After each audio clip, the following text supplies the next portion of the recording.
मळसूर येथील एकाच कुटुंबातील चौघांचा भीषण अपघातात मृत्यू। अहिल्यानगर येथील घटना, पायघन कुटुंबावर कोसळला दुःखाचा डोंगर।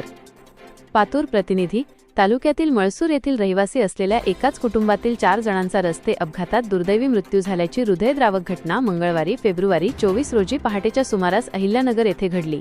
या भीषण अपघातात पती पत्नी आणि मुलासह 4 जणांचा जागीच मृत्यू झाला असून एक बालक गंभीर जखमी आहे। नेमकी घटना काय?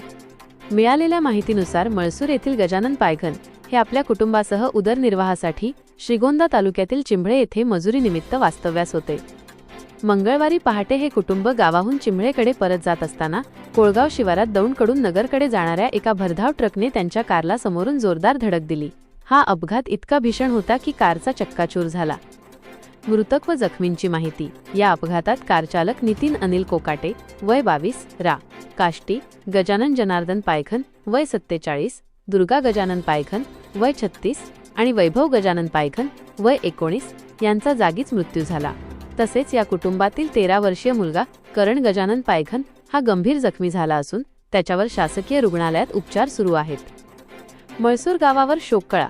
हक्काचा रोजगार शोधण्यासाठी परगावी गेलेल्या पायघन कुटुंबावर काळाने असा घाला घातल्याने मळसूर परिसरात मोठी हळहळ व्यक्त केली जात आहे। एकाच कुटुंबातील 4 जण दगावल्याने पायघन कुटुंबावर दुःखाचा डोंगर कोसळला असून संपूर्ण गावावर शोककळा पसरली आहे।